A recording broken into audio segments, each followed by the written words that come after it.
ஓம் சுவாமியே சரணமையப்பா. அறம் காக்கும் நல்லவை காண்போம். அனைவருக்கும் அன்பு வணக்கம்.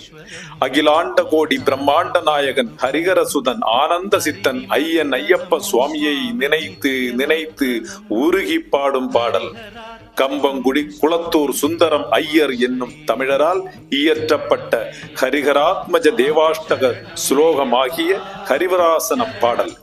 இதை முழுமையாக மனப்பாடமாக பாட வேண்டாமா? இதன் ஒவ்வொரு வார்த்தைகளின் பொருள் தெரிந்து உணர்ந்து பாட வேண்டாமா? ஐயனுக்காக 10 நிமிடங்கள். நம் தேவன் ஐயன் ஐயப்பனே நமது ஆக்ஞா சக்கரத்தில் வந்து அமர காட்சி கொடுக்க, நம் உடல் முழுவதும் மெய் சிலிர்க்க மனப்பாடமாக ஹரிவராசன பாடலை பாடும் முயற்சிதான் இது. ஐயனுக்காக 10 நிமிடங்கள், 8 ஸ்லோகங்கள், 32 வரிகள், 64 வார்த்தைகள், தினம்தோறும் ஒரு வரி மட்டுமே, தினசரி 10 நிமிடங்கள் மட்டுமே. கார்த்திகை 1 முதல் 30 வரை 30 நாட்கள் பொருள் உணர்ந்து மனப்பாடமாக பாடப் போகின்றோம். வாருங்கள், ஐயனுக்காக 10 நிமிடங்கள். சுவாமியே சரணமையப்பா.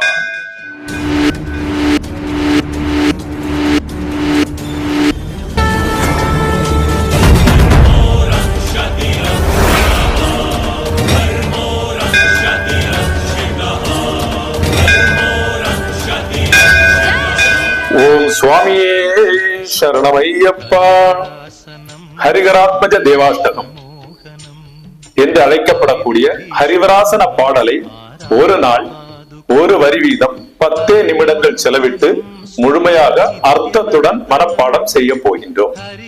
இந்த ஹரிவராத்மஜ தேவாஷ்டகம், அதனுடைய அர்த்தம் பல அன்பர்கள் அவர்களுடைய புரிந்து கொள்ளுதல் தன்மை மற்றும் அவர்களுடைய பாவத்தினுடைய அடிப்படையில அர்த்தங்கள் கூறியிருக்கின்றார்கள், அதற்கு வியாக்கியானங்கள் கூறியிருக்கிறார்கள்.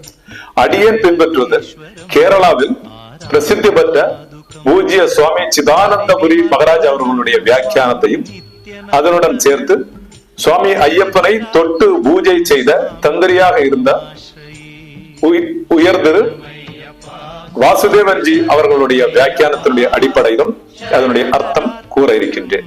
30 நாட்கள் பயிற்சி முடியும் போது நாம் மனப்பாடமாக ஐயப்ப சுவாமியை நினைத்து உருகி அர்த்தத்துடன் உணர்ந்து பாட முடியும். அதற்குண்டான பயிற்சி தான் இது. இன்றைக்கு கார்த்திகை 5, 5ஆம் நாள் பயிற்சி. ஹரிஹராத்மஜ தேவாஷ்டகத்தில் இருக்கக்கூடிய 2வது ஸ்லோகத்தினுடைய முதல் வரியை இன்றைக்கு நாம பயிற்சி பண்ண போகிறோம். அந்த வரி என்ன? சரண கீர்த்தனம் சக்தமானசம். சரண கீர்த்தனம் சக்தமானசம். அத பல பேர் பக்தமானசம்னு பாடுறாங்க, நம்ம அப்படியே எடுத்துக்கலாம், ஒன்னும் பிரச்சனை இல்லை. சரண கீர்த்தனம் சக்தமானசம். முதல் வார்த்தை சரண கீர்த்தனம். சரண கீர்த்தனம், சரண கீர்த்தனம். இப்ப நான் 2 வாட்டி சொல்றேன், அப்புறம் நாம சேர்ந்து 10 வாட்டி சொல்லிக்கலாம், சரிங்களா?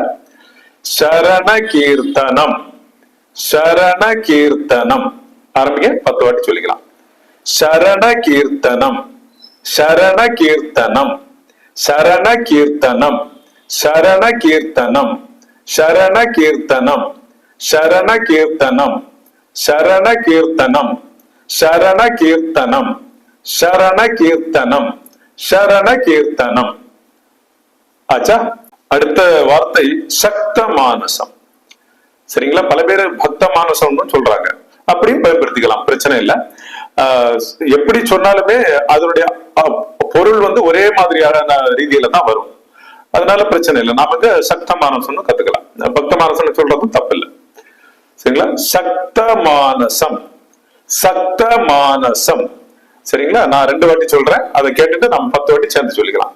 சக்த மானசம், சக்த மானசம். இப்ப 10 வாட்டி சொல்லிக்கலாம்.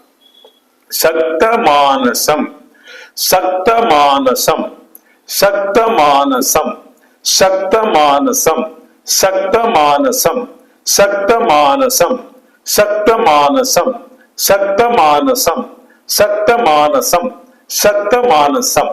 ஆச்சா? இப்ப இந்த 2 வார்த்தைகளையும் சேர்த்து பார்க்கலாம். அந்த வரி முழுக்க என்ன? சரண கீர்த்தனம் சக்த மானசம். சரண கீர்த்தனம் பக்த மானசம்னு பாடலாம். சரண கீர்த்தனம் சக்த மானசம். இப்ப நான் 2 வாட்டி சொல்றேன், சேர்த்து 10 வாட்டி சொல்லிக்கலாம். சரிங்களா? சரண கீர்த்தனம் சக்த மானசம், சரண கீர்த்தனம் சக்த மானசம். இப்ப 10 வாட்டி சேர்ந்து சொல்லிக்கலாம். சரிங்களா?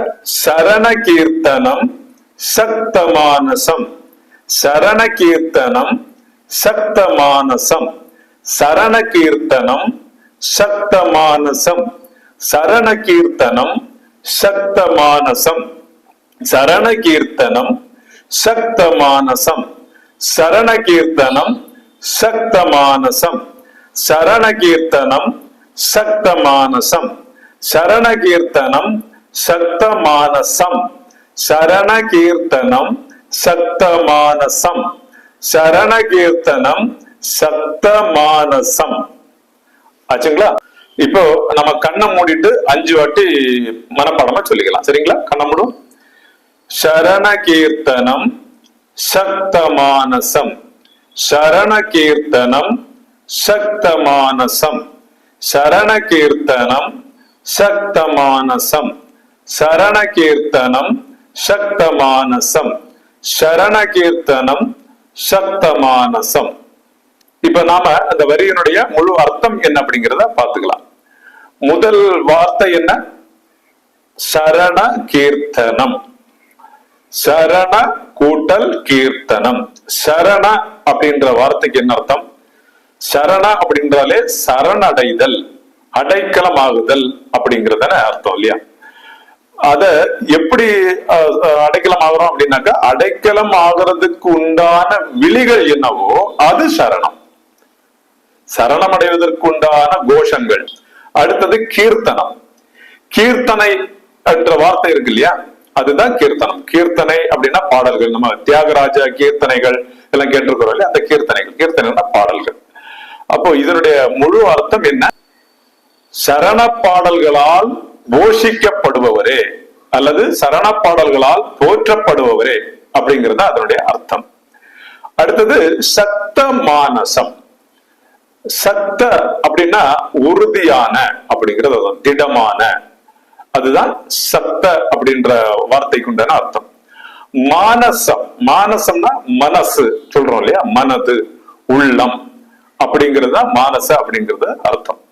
அதாவது உறுதியான மனம் படைத்தவரே அப்படின்றதும் அதனுடைய அர்த்தம்.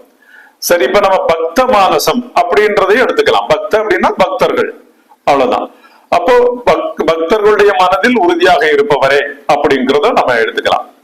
சரண கீர்த்தனம் சக்த மானசம், இந்த வரியினுடைய முழு அர்த்தம் என்ன? சரண பாடல்களால் போற்றப்படுபவரே, பக்தர்களுடைய மனதில் உறுதியாக இருப்பவரே அப்படிங்கிறது தான் அதனுடைய சரியான விளக்கமா இருக்க முடியும். இப்போ இந்த பாடலை நம்ம பத்மாவதி ராகத்துல 5 முறை கேட்போம். நம்ம கண்ணை மூடிட்டு அது கூட நம்ம சேர்ந்து பாடலாம். கேட்கலாமா?